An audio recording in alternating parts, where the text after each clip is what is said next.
Welcome to the Complete Story Series, where I take trade paperbacks and single issues and I break them down into digestible bites to help you understand your favorite storylines in comic books about your favorite superheroes. Today we're going to be continuing the storyline of Power Rangers Shattered Grid. For those of you who aren't following, let me give you a fast recap. In the Power Rangers storyline in the Boom comic books, we have an alternate reality in which our original Mighty Morphin Power Rangers went on to do many amazing things. Well, in an alternate timeline, Tommy went evil, taking the powers of the Green Ranger and the White Tiger Ranger and combined them to become Drakkon. He's now going through the entire multiverse looking for something, and he just killed the original Tommy Oliver. In our last video, the Rangers came to a crossroad when Billy found out that Grace had actually captured Lord Drakkon after he and Tommy returned from an alternate timeline. Knowing what Drakkon is capable of, Saba took it upon himself to destroy Drakkon, but he ended up being the one killed when Drakkon broke free. Using Saba's power, Drakkon was able to teleport between the timelines, and he dealt a fatal blow to his alternate self Tommy, leaving the Rangers in a state of chaos. With Drakkon now being able to cross between dimensions once again, he returned to his palace in his own time to begin preparations for the total control of all of the timelines. As he walks through the halls, his sentries tell him that they are ecstatic to see his return, and they have been working hard rebuilding their forces for him. Drakkon heads to the lab, telling the sentries to inform the generals to wait for him in the Gold Room. Until then, there are other matters that require my attention. He slams the door and a voice says that news of his return must have echoed throughout the great halls. It is so good to learn that it is true. Drakkon looks back to see Finster 5 telling him, "Dear friend, how many times do I have to say not to be so formal? Not after all that we've been through together." Finster 5 hugs Drakkon, telling him that he missed him so much, and Drakkon says, "I missed you too, but right now it is time to embark on our great campaign." Finster 5 tells him, "With all due respect, as much as I would love to aid you, there are still obstacles that there are no solutions for." Drakkon tells him, "Yes, but this time it's different." He holds up the captured Ninjor, telling him, "This time I come with the solutions." Meanwhile, in the current timeline, days after Tommy's death, everyone gathers to mourn for the loss of Tommy Oliver. Billy works up the courage to give a eulogy, praising Tommy for how he always put his friends first. But they all knew that he had a pain deep down inside. And what Billy couldn't say is how he and the others worked tirelessly to try and bring Tommy back that night. Zordon told everyone that he is there, heartbroken to tell them that Tommy is indeed gone. Alpha 5 attempted to bring Tommy back with the Morphin Grid, but it was unsuccessful. As the days leading up to Tommy's funeral began to pass, there were many struggles. The night that Tommy's mother was informed of what happened, the day that Jason was given Tommy's armor, the news spreading throughout the school at the loss of one of their classmates, and as Tommy's service ended, Jason tried to speak, but he ended up leaving on his own. After a few moments, Zach followed, and as Jason tries to speak again, he cries, grabbing a hold of Zach. The two console each other until their communicators go off, and Alpha 5 says that she is awake. Back in the command center, the woman who appeared the night of Tommy's death stands before everyone, and she tells everyone that her name is Jen Scotts. She is the leader of a unit called the Time Force. One day, time travel is going to become possible, and that means that it's going to need to be regulated by the Power Rangers. Billy asks what future did she come from. They've had some experience with alternate timelines recently. She says that she was from this world's future, but that might not be the case anymore. Things are a bit broken. In their timeline, her team had detected a Nexus-level fracture spreading across the multiverse to the different dimensions. Their only chance to fight it was to take the Time Force Megazord inside of that split, using the gravity cannons as stabilizers. But there was a surge, and she was forced to escape while her partner Wes stayed behind to finish the job. And then she followed the energy signature as far back as possible, which was at this point in time. Billy says that he has a question. There was a mention of how things are broken. What exactly does that mean? She taps a button on her wrist telling him that she shouldn't be showing them this, but times are dire. A holographic screen opens up displaying the timeline as it should be, but the next image that it shows it splintered and all mixed together. Zach looks at the images asking, "There are more Rangers out there?" And Jen tells him, "Yeah, not to get sentimental, but they were the greats. You influenced hundreds of future Rangers. But now that map is changed. The Time Force had a theory, and that was in order to protect itself, the Morphin Grid fractured this world and broke each era into its own sort of pocket universe. And in doing so, it also put every other universe at risk. Another way to explain it would be to think about all time and space as existing on a plane of glass, If you crack it, the glass holds its form. But as the cracks begin to spread, it gets too big. It will begin to compromise the overall structure until everything falls apart. It is believed that this world is the initial crack. Whatever happens next will lead to the proverbial shatter. The signature that I followed belonged to whomever killed Tommy Oliver. Zack says that his name is Lord Drakkon, an older alternate timeline version of Tommy himself. Kim says that if she can travel through time, can they go back and save Tommy? And Jen tells her that that's not really how it works. Now that the timeline is broken, that moment is the furthest that she can go back. What happened up until then is now locked in place. As much as she hates to say it while they're grieving, they're gonna have to work together and stop Drakkon. He is too powerful to be left alone. A short while later, Billy finishes with his final adjustments and says, "That should do it." He begins to get up and Zack asks, "What exactly?" And Trini tells him that before Drakkon stole the Chaos Crystal, Billy and her were working with parts of the Black Dragon Zord. While Jen showed her the map of the timelines, it gave him an idea. He goes on stating that the Time Force technology is tapped into temporal energy, which doesn't really help them now that the timeline is broken.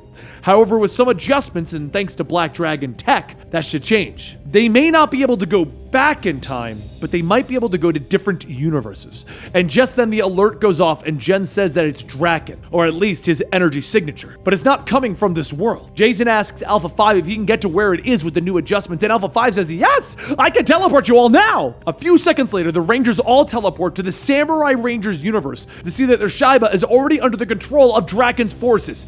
Zack shouts that they have to do something, but Jason grabs him, telling him, "Wait.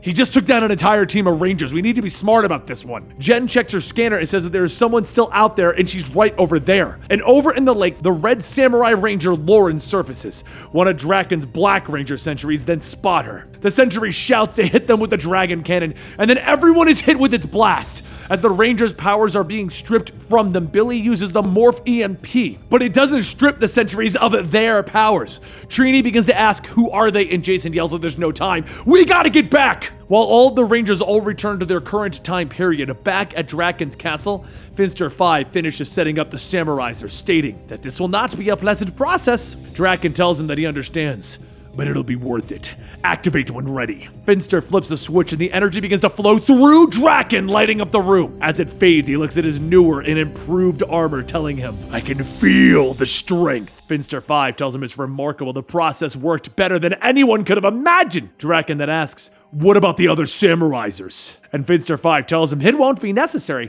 Thanks to Ninjor, all we need is one morpher from each set of Rangers. Putting any more than that will become unstable.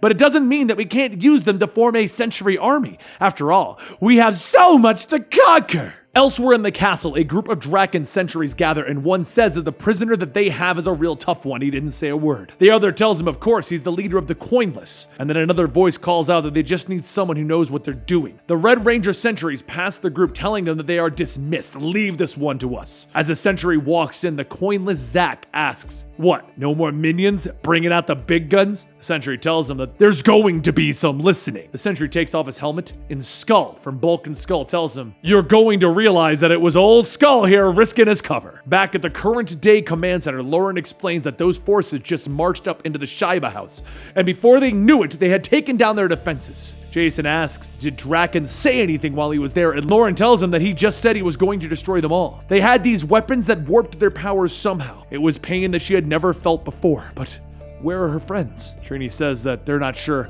Probably imprisoned would be her guess. Billy says that their morphers, or Samuraizers as they were calling them, have probably been deconstructed. It's possible that they might start seeing samurai sentries added to Drakkon's army. A few moments later, Jen walks into the room telling everyone that they're going to need to follow her. There's something that they need to see, and as everyone gathers, Jason asks, "What's going on?" And Jason says Drakkon's forces are invading everywhere. The timeline map then begins to change to mostly Drakkon's symbol, and Jason yells, "We have to send everyone a warning!" Billy says that it's possible using Jen's transportal tech patched through the teleportation system. They should hopefully be able to transmit a signal across the grid. After Alpha 5 makes the needed adjustment, Zordon calls out to all of those that can hear him. His name is Zordon of Eltar, and he has come from across the grid with a warning. A great threat is upon them. Lord Drakkon and his armies are growing. They have found a way to target Rangers, and with their black dragon cannons, they can disrupt anyone's connection to the Morphin grid. Lord Drakkon plans to conquer and steal the Morphers to add to his army. This is a time of great uncertainty. We must stand together and, if possible, aid each other. As the transmission ends, Kim asks if they think that anyone heard it, and just then a message comes through asking if anyone can hear her. Jen calls out that this is Time Force Ranger Jen Scotts. Who is she speaking to? The woman on the screen says that her name is Dr. K. She is the creator and curator of the Ranger Operator Program based in the city of Corinth. Their city has been under attack for the past 8 hours, and her Rangers have been able to mostly hold the line. Jen asks if they have a means to deal with the dragon cannons, and Dr. K says, oh yeah, those pesky things? Ranger Operator Sentries Green brought her one back. With a little tinkering, they've been able to counteract it. However, it is a case-by-case basis. And then the transmission is lost. Jason shouts to Alpha 5 to try and get the connection back, and then another transmission comes through, showing an image of coinless Zack. He says that their base is gone, but they think that they have a way to beat him.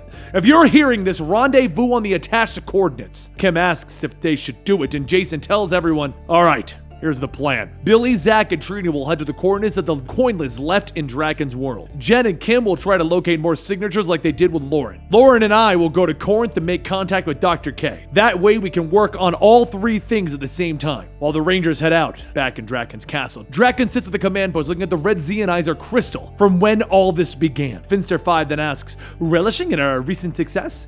I can take that off your hands if you'd like, unless it's something you wish to hang on to. Drakkon stares at it for a moment and then says, no, not particularly. Add it to the others that we're going to use. After Finster 5 takes the crystal, he pauses and says, if you wouldn't mind me asking, your time with the Zeo Rangers was considerable. Was everything all right? Drakkon waits and says, I was just taking the opportunity to try and gain more insight on our enemies. Finster 5 asks, with the experience enlightening? And Drakkon yells, no! They too hold their Tommy on a pedestal for whatever reason. Finster 5 then says, perhaps it is because of love. And Drakkon tells him, there is nothing to love about him. It doesn't make any sense. Just then, one of the Yellow Ranger sentries runs in with word from the front.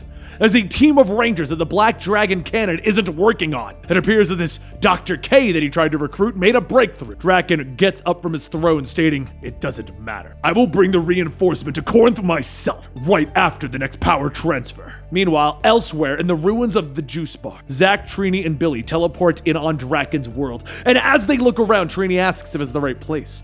Billy picks up the old sign stating that this is the coordinates that match the data, and a voice calls out to them telling them that this is the right place. But when everyone looks back, they see coinless Zack and his team. Coinless Zack then says that Drakkon kept this place standing like it was some sort of trophy. Coinless Trini runs up, hugging Billy, stating that he's okay, and Zack then asks, where is everyone else? Coinless Zack then says that this is all that's left. After Billy and Tommy left, the war kept on. Scorpina led the charge and they were nearly wiped out. Coinless Trini then says that they managed to get out thanks to Skull. Without him, they have no chance. Skull steps forward, stating that he's been working undercover in Drakkon's army for years.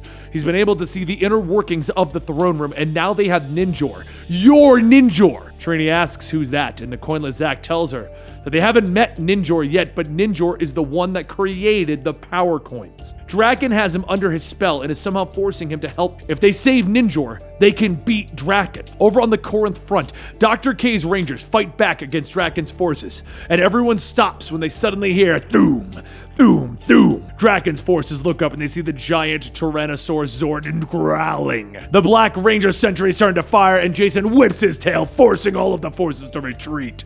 As Jason and Lauren jump down, Dr. K's Red Ranger looks at them, stating that that was pretty wild. But who are you? Jason says that there's no time for proper introductions. They need to see Dr. K. And then from one of the ditches, Dr. K pops up, stating that that would be her. Jason tells her that they're going to need to bring her back to their dimension so they can start. But the Black Ranger says that that might be a problem. Look, it would seem that no one's going anywhere, because across the desert, Drakkon himself leads the next assault, here to claim Dr. K. Things are starting to heat up as we now have to get everyone involved in Shattered Grid, and Drakkon is leading the charge himself. What do you think of this storyline? Because honestly, this is like one of the most incredible things that has ever been put out that involves the Power Rangers. Oh my god, I couldn't believe when I read this storyline what was happening. It's just so incredible. I'm going to tell you a little story about Benny though, just so you guys know. I am such a Power Rangers fan. When I was a kid and I didn't fully understand like TV shows and storylines and things like that, you know when they like killed the Green Ranger. He didn't die, but he lost his powers. I cried. I cried when Tommy Oliver lost his powers. I was like 8, so I mean 8 to 10, somewhere in there. Maybe a little too old to be crying over a TV show, but I didn't understand that. I was upset. I even had the little flute and, you know, like the little toy, and I tie it up with a rope around my waist and we'd go out and play. I don't know, how old was I? Maybe I was 16. I don't know. Maybe 21. Maybe I was 21. What would you guys do if you saw a 21-year-old man running at you with a rope tied around his waist as a belt and a dragon dagger stuck in there? Maybe I was like 6 or 8. I don't know, somewhere in there. Either way, I cried. I just wanted to tell that story somewhere, and you guys seem like you're kind of stuck here watching me on YouTube. Now, don't click the next video. Don't click the next...